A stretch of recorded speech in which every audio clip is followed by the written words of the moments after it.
تو وہ ایک عام سا کمرہ تھا، معمولی سا فرنیچر، کوئی خاص اس کی جو ہے وہ ڈیکوریشن نہیں ہے،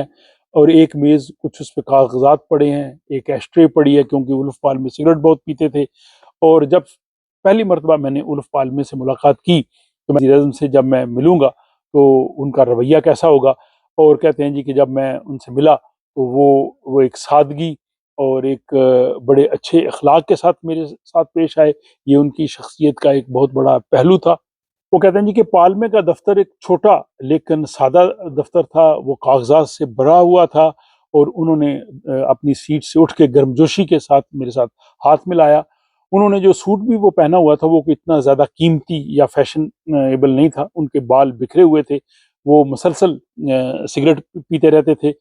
ان کے دفتر میں نہ چائے پیش کی جاتی تھی نہ کافی پیش کی جاتی تھی، یہ ایک عام سی یعنی ایک رسمی سرکاری ملاقات تھی، اس سے زیادہ نہیں تھی۔ پاکستان کے امبیسڈر افضل کہتے ہیں کہ اولف پالمے کی سادگی صرف اپنے دفتر تک محدود نہیں تھی، بلکہ ان کا گھر بھی ایک سادگی کا نمونہ تھا۔ وہ ایک عام سے ٹیرسڈ ہاؤس یعنی راد ہاؤس میں رہتے تھے اپنی بیوی اور بچوں کے ساتھ۔ ان کی بیوی جو تھی وہ بچوں کی ماہر نفسیات تھی، گھر کا کام وہ خود کرتی تھی، یعنی کھانا پکانا، کپڑے دھونا، گھاس کاٹنا، روزمرہ کی زندگی، ان کے ہاں کوئی بھی ملازم نہیں تھا۔ لیکن نظریات کے لحاظ سے وہ بڑے بلند فکر کے حامل تھے۔ وہ سرمایہ داری اور کمیونزم دونوں نظریات کے مخالف تھے۔ وہ چاہتے تھے کہ دونوں کی جو سخت گیر پالیسیاں ہیں انہوں نے لوگوں کا استحصال کیا ہے، اس لیے انہوں نے سوشل ڈیموکریسی کا راستہ اپنایا کہ لوگوں کو حقوق بھی ملیں، جمہوریت بھی ہو، برابری کا قانون ہو، لوگوں کو تمام وہ سہولتیں ہر ایک کو برابر ملیں، اور قانون سب کے لیے بہترین ہو۔ اور ان کی قیادت میں سویڈن نے عوامی فلاح و بہبود کے کئی اہم اقدامات کیے، جن میں مفت تعلیم، صحت کی سہولتیں اور سماجی بہبود کا بہترین نظام، سوشل ویلفیئر کا سسٹم، جس میں آج ہم سویڈن میں بہت مزے کے ساتھ رہ رہے ہیں۔ سویڈن کے ساتھ ساتھ وہ عالمی سیاست میں بھی جو ہے وہ بہت متحرک تھے اور بین الاقوامی سطح کے لیڈر تھے۔ بہت سے عالمی تنازعات کو انہوں نے حل کرانے کی کوشش کی۔ اس کے بعد بہت ہی اہم واقعہ جو کہ میں سمجھتا ہوں کہ آج کے ولاگ کا کہہ لے کہ کلائمیکس ہو سکتا ہے، ان کے دور میں پاکستان کے وزیر اعظم جناب ذوالفقار علی بھٹو نے سویڈن کا جو ہے وہ دورہ کرنے کا فیصلہ کیا۔ بھٹو اور اولف پالمے دونوں اس سے پہلے امریکہ کے شہر برکلے میں جب جہاں اسٹوڈنٹ تھے تو اس دور میں وہ آپس میں مل چکے تھے۔ دونوں کے نظریات جو تھے وہ جمہوریت، سوشل ڈیموکریسی، عوامی فلاح و بہبود، اس حوالے سے کافی حد تک دونوں جو ہے ان کے خیالات ملتے تھے۔ اسی تناظر میں پاکستان کے وزیر اعظم ذوالفقار علی بھٹو نے جو ہے وہ سویڈن کا دورہ کرنے کا فیصلہ کیا۔ بھٹو اس وقت پاکستان میں بہت مقبول تھے اور اولف پالمے سویڈن میں اپنی مقبولیت کی بلندیوں کو چھو رہے تھے۔ وزیر اعظم پاکستان کو جب سویڈن کے دورے کی تفصیلات ملی، جب انہوں نے دیکھی، تو پاکستان کی امبیسڈر جناب ڈاکٹر افضل جان کتاب دا ڈائری آف ڈپلومیٹ میں لکھتے ہیں کہ وزیر اعظم کی طرف سے مجھے ٹیلی فون آیا اور انہوں نے کہا جی کہ انہوں نے سویڈن کا دورہ منسوخ کرنے کا فیصلہ کیا ہے، اور میں نے اس کی وجہ پوچھی تو انہوں نے کہا کہ میں نے یہ دیکھا ہے ہوائی اڈے پہ اولف پالمے میرے استقبال کے لیے نہیں آ رہے۔ اگر سویڈن کا وزیر اعظم پاکستان کا ہوائی اڈے پہ استقبال نہیں کرتا تو یہ ہم اس کو اپنی بے عزتی سمجھتے ہیں، ہمارے عوام اس کی بے عزتی سمجھیں گے، ہمارے عوام سمجھیں گے کہ ہمارا وزیر اعظم سویڈن گیا ہے اور سویڈن کا وزیر اعظم استقبال کے لیے نہیں آیا، تو اس لیے یہ دورہ جو ہے وہ منسوخ کیا جاتا ہے۔ اگر آپ اس سلسلے میں کچھ کر سکتے ہیں تو آپ کریں۔ اور اس پر جو پاکستان کے امبیسڈر ہیں ڈاکٹر افضل نے کہا جی کہ میں نے ان کو قائل کرنے کی کوشش کی کہ سویڈن میں ایسا نہیں ہوتا، سویڈن میں پروٹوکول کے مطابق جو ہے وہ سویڈش وزیر اعظم جا کے ایئرپورٹ پہ استقبال نہیں کرتا، کیونکہ اگر اس طرح سے وہ کرے تو اس کو اپنے دفتر سے وہاں جانے تک تقریباً 40 کلومیٹر کا فاصلہ ہے، اور اس میں اس کا بہت زیادہ وقت ضائع ہوگا اگر وہ اس استقبالی ان چیزوں میں آئے گا۔ تو سویڈن میں ایسا نہیں ہوتا۔ لیکن وہ کہتے ہیں جی کہ ذوالفقار علی بھٹو اس میرے جواب پہ بھی مطمئن نہیں ہوئے۔ انہوں نے کہا جی کہ آپ وہاں پہ بات کریں، اور اگر وہاں پہ بات ہو جاتی ہے تو ٹھیک ہے، ادروائز ہم اپنا دورہ منسوخ کرتے ہیں۔ ڈاکٹر افضل کہتے ہیں کہ اس کے بعد پھر میں نے رات گئے جو سویڈن کے سیکرٹری خارجہ تھے ان کو جگایا اور ان کو کہا کہ یہ معاملہ درپیش آ گیا ہے، دورہ بالکل طے شدہ ہے، کیونکہ ذوالفقار علی بھٹو نے 20 فروری 1976 کو سویڈن اسٹاک ہوم آنا تھا۔ اور 23 فروری 1976 کو انہوں نے وہاں سے جانا تھا، یعنی 4 دن کا ان کا دورہ تھا۔ لیکن اب جب تمام معاملات طے ہو گئے ہیں، ذوالفقار علی بھٹو نے یہ شرط رکھی ہے کہ ایئرپورٹ پہ اگر اولف پالمے میرا استقبال کریں گے تو تب میں جو ہے وہ سویڈن آؤں گا۔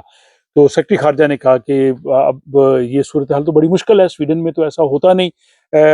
جس پہ جو امبیسڈر ہیں نے کہا جی کہ آپ مجھے اولف پالمے سے ملاقات کا وقت لے کے دیں۔ لیکن ان دنوں جو لیبیا کے وزیر اعظم میں میجر جالود وہ آئے ہوئے تھے، اور انہوں نے کہا جی کہ یہ بہت مشکل ہے ملاقات کا وقت لے کے دینا۔ بہرحال سفارتی کوششوں کے باوجود جو لیبیا کے وزیر اعظم آئے تھے، ان کی مصروفیات کے دوران 5 منٹ کا کہتے ہیں جی کہ مجھے اولف پالمے کے پاس وقت مل گیا، اور جب میں اولف پالمے کے ساتھ گیا تو اولف پالمے نے میرے ساتھ جو ہے وہ مذہب کے حوالے سے گفتگو شروع کر دی۔ اس سے پہلے وہ مذہب کے حوالے سے اتنی گفتگو نہیں کرتے تھے، تو انہوں نے چونکہ ان کی لیبیا کے وزیر اعظم سے اس حوالے سے بات چیت ہوئی تھی، اور جو پاکستانی امبیسڈر ہیں ڈاکٹر افضل، وہ کہنے لگے کہ میں نے جب پہلی مرتبہ انہیں ملا تھا اولف پالمے کو، تو میں نے اپنی کتاب جو ہے وہ کلچر آف اسلام دی تھی، تو میرا خیال ہے اس کا انہوں نے تھوڑا بہت مطالعہ کیا، اور انہوں نے گفتگو کے دوران کہا کہ وہ باقی کتاب کا آج مطالعہ کریں گے اور اس کے بعد وہ لیبیا کے وزیر اعظم سے صبح ملاقات کریں گے۔ تو کہتے ہیں کہ میں جس مقصد کے لیے آیا تھا بات کرنے کے لیے، اس کی بجائے ہماری یہ گفتگو شروع ہو گئی، اور حالانکہ ہمیں 5 منٹ کا وقت تھا ملاقات کا، لیکن یہ ملاقات کافی طویل ہو گئی۔ کہتے ہیں کہ جب ہماری یہ ملاقات اختتام پذیر ہونے لگی تو میں نے اولف پالمے سے کہا کہ میرے ملنے کا مقصد یہ تھا کہ وزیر اعظم ذوالفقار علی بھٹو نے یہ شرط رکھی ہے اگر ایئرپورٹ پہ اولف پالمے میرا استقبال کرنے نہیں آئیں گے تو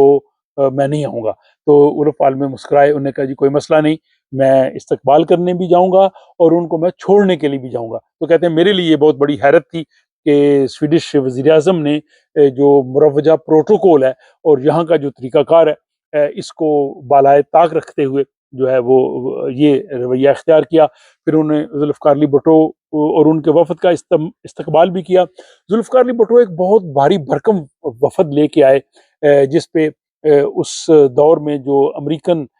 یہاں امبیسڈر تھے انہوں نے ایک کیبل بھی کی، جس کو وکی لیک نے جو ہے وہ اس کو منظر عام پہ بھی لے کے آئے ہیں۔ انہوں نے کہا جی کہ ان کا بہت بڑا وفد تھا، اور اس وجہ سے جو سویڈش پریس ہے ان کا رویہ بھٹو کے ساتھ دوستانہ نہیں تھا، اور ان کا جو یہاں کے دورہ تھا وہ بنیادی طور پہ تجارت اور امداد کے لیے تھا۔ اس میں کافی حد تک انہیں کامیابی ہوئی۔ اس کے بعد اسی دورے کے دوران جناب ذوالفقار علی بھٹو نے اپنے میزبان وزیر اعظم اولف پالمے کو جو ہے وہ ایک استقبالیہ دیا، جس میں بھٹو وفد کے تمام لوگ، کہتے ہیں تقریباً 70 کے قریب لوگ تھے، وہ سب لوگ جو ہے وہ اولف پالمے کے انتظار میں تھے، اور تاکہ وہ آئیں اور وہ استقبالیے میں شرکت کریں۔ اور جب بھٹو اور ان کے وفد کے وزراء اور باقی لوگ جو ہے وہ اولف پالمے کا انتظار کر رہے تھے، تو اولف پالمے جو ہے وہ کہتے ہیں جی کہ بارش میں بھیگتے ہوئے ایک جو ہے وہ بارش والا کوٹ، رین کوٹ انہوں نے پکڑا ہوا تھا، اور وہ اندر داخل ہوئے، اور ان کے ساتھ نہ کوئی محافظ تھا نہ کوئی ڈرائیور تھا، اور انہیں اس حالت میں دیکھ کے بھٹو اور ان کے باقی جو وزیر تھے ان کے منہ کھلے کے کھلے رہ گئے۔ وہ حیران ہوئے کہ ایک امیر ترین ملک کا وزیر اعظم جو ہے وہ اس طرح سے بھی آ سکتا ہے جس کا کوئی پروٹوکول نہیں ہے۔ اور اس کے بعد وہ جب دعوت کے بعد واپس جانے کے لیے وہاں سے روانہ ہوئے تو تھوڑی دیر کے بعد انہیں یاد آیا کہ وہ اپنا جو کوٹ ہے بارش سے بچنے والا رین کوٹ وہ تو اندر ہی چھوڑ آئے ہیں۔ تو اولف پالمے دوبارہ انہوں نے کہا جی کہ میں لینے کے لیے جاؤں گا، تو کسی نے کہا جی ہم دے دیتے، کہتے نہیں آپ کو پتہ نہیں ہے میں نے کہاں پہ رکھا ہے، اس کو میں ہی پہچان سکتا ہوں۔ تو وہ خود اندر آئے اور اپنا وہ کوٹ لے کے اس طرح سے واپس چلے گئے۔ اور اس کے بعد پھر جب بھٹو صاحب کو اور ان کے وفد کو چھوڑنے کا واقعہ ہوا تو اس واقعے کو بھی ڈاکٹر افضل اپنی اس کتاب میں لکھا ہے کہ جب ان کا وفد جانے کے لیے آرلینڈ ایئرپورٹ پہ تھا تو اس دوران جو ہے وہ اولف پالمے جو ہے وہ ایک مرتبہ پھر آئے، اور انہوں نے آگے پہلے تو تھوڑی سی معذرت کی کہ مجھے تھوڑی سی تاخیر اس لیے ہوئی کہ میری بیوی کی طبیعت جو ہے وہ خراب ہو گئی ہے، اور مجھے اس کے لیے بھی ناشتہ بنانا تھا، لیکن جب میں ناشتہ بنا رہا تھا تو بریڈ ٹوسٹر جو ہے وہ مجھ سے جل گیا، اور میں نے جلدی سے اسے تو ناشتہ بنایا لیکن خود ناشتہ نہیں کیا، اور میں آپ کو الوداع کرنے کے لیے یہاں پہ آیا ہوں۔ نہ کوئی ڈرائیور، نہ کوئی سیکورٹی گارڈ، نہ کوئی پروٹوکول، اکیلا وہ شخص جو ہے وہ وہاں پہ آیا۔ تو یہاں پہ دونوں جو لیڈرز ہیں ان کی شخصیت کو بھی آپ دیکھ سکتے ہیں۔ وزیر اعظم ذوالفقار علی بھٹو کا وفد جب یہاں اسٹاک ہوم میں تھا تو اس دوران جو وزیر اعظم کی اہلیہ تھی نصرت بھٹو، انہوں نے بھی خواہش ظاہر کی کہ وہ اولف پالمے کی وائف سے الگ سے ملنا چاہتے ہیں۔ تو جب وزیر اعظم کی بیوی کو یہ کہا گیا تو پہلے تو انہوں نے انکار کیا کہ میں ان کو اپنے ہاں دعوت نہیں دے سکتی، اگر وہ ان کو بلاؤں گی تو ظاہر ہے مجھے سارا کام کاج کرنا پڑے گا، برتن بھی دھونے پڑیں گے، سارا سلسلہ کرنا پڑے گا، تو بہتر ہے کہ انکار کر دیا جائے۔ لیکن جب زیادہ اصرار کیا گیا تو اس نے کہا جی پھر ٹھیک ہے، اس کو میں کسی آفیشیل جگہ پہ بلا لیتی ہوں، وہاں میرے لیے آسان ہوگا اور وہاں جا کے مجھے یہ سب کچھ نہیں کرنا پڑے گا۔ یہاں پہ آپ دونوں وزراء اعظم کی جو زندگی ہے، ان کے نظریات ہیں، ان کی سوچ ہے، ان کی آپ اس کا موازنہ کر سکتے ہیں۔ بھٹو برکلے اور آکسفورڈ کے تعلیم یافتہ ہونے کے باوجود اپنی فطرت میں ظاہر جاگیردانہ اور شاہانہ طرز زندگی رکھتے تھے، وہ ان روایات کو لے کے آگے چلتے تھے۔ لیکن سویڈن میں یہ معاملہ مختلف تھا۔ سویڈن میں جب ذوالفقار علی بھٹو سویڈن کے بادشاہ کو ملنے کے لیے گئے ہیں تو انہیں 3 منزلوں کی سیڑھیاں جب چڑھنی پڑی تو ان کی تھوڑی سانس بھی پھولی ہوئی تھی، اور جب وہ بادشاہ کو ملنے کے لیے وہاں پہ گئے تو وہاں بھی انہیں کوئی اس طرح سے بہت زیادہ خاطر مدارت نہیں ہوئی۔ وہاں پہ صرف ان کو ایک ڈرنک پیش کیا گیا، اور چونکہ تیسری منزل پہ کوئی باورچی خانہ نہیں تھا، وہاں پہ کوئی چائے کافی کسی قسم کی ان کو پیش نہیں کی گئی۔ اس حوالے سے جو سویڈن میں پاکستان کے امبیسڈر ڈاکٹر افضل، وہ کہتے ہیں کہ یہ منظر یہاں کا اسٹاک ہوم کا، یہاں کے وزیر اعظم ہاؤس کا، یہاں کے شاہی محل کا، راولپنڈی میں جو وزیر اعظم ہاؤس ہے اور وہاں پہ جو غیر ملکیوں کو جو ضیافتیں دی جاتی ہیں ان سے بالکل مختلف تھا۔ وہ کہتے ہیں کہ وہاں پہ جب ناروے کے وزیر اعظم ہیں تو وہاں پہ جناب ان کو اتنا پروٹوکول دیا گیا، اتنے لوگ ان کو چائے اور دوسری چیزیں پیش کر رہے تھے، لیکن وہی ناروے کے وزیر اوسلو میں تھے اور میں امبیسڈر کی حیثیت سے ان کے پاس گیا تو وہ خود چائے بنا کے میرے لیے لے کے آئے۔ اس پہ پاکستانی سفیر ہیں، وہ کہتے ہیں کہ یہ مشرق اور مغرب کا فرق ہے۔ آپ دونوں لیڈروں کے نظریات دیکھ سکتے ہیں، دونوں سوشل ڈیموکریسی، عوام کے حقوق اور عوام کے لیے کام کرنے کی بات کرتے ہیں، لیکن دونوں کے نظریات تو ایک جیسے ہیں لیکن طرز عمل میں بہت فرق ہے۔ بھٹو کا طرز عمل آپ دیکھ سکتے ہیں، اولف پالمے کا طرز عمل دیکھ سکتے ہیں۔ ایک عوامی وزیر اعظم ہیں جو پروٹوکول اور ٹھاٹ باٹ اور ان چیزوں کو بالکل پسند نہیں کرتے، اور دوسری طرف وہ ہیں کہ جن کو پروٹوکول چاہیے، جن کو ٹھاٹ باٹ چاہیے، شاہانہ طرز زندگی چاہیے، اور پھر دونوں کا انجام جو ہے وہ بھی غیر فطری ہوا۔ دونوں جو ہے وہ غیر طبی موت مرے۔ اولف پالمے کو 28 فروری 1986 کو اسٹاک ہوم کی ایک سڑک پہ اپنی بیوی کے ساتھ گھر جاتے ہوئے ایک قاتل کی گولی نے جو ہے اس دنیا سے رخصت کیا، اور بھٹو جو ہے وہ 4 اپریل 1979 کو جو ہے وہ پھانسی دی گئی۔ دونوں جو ہے وہ ایک غیر طبی موت کا شکار ہوئے، لیکن مرنے کے بعد دونوں کی جو آخری آرام گاہ وہ بھی ان کے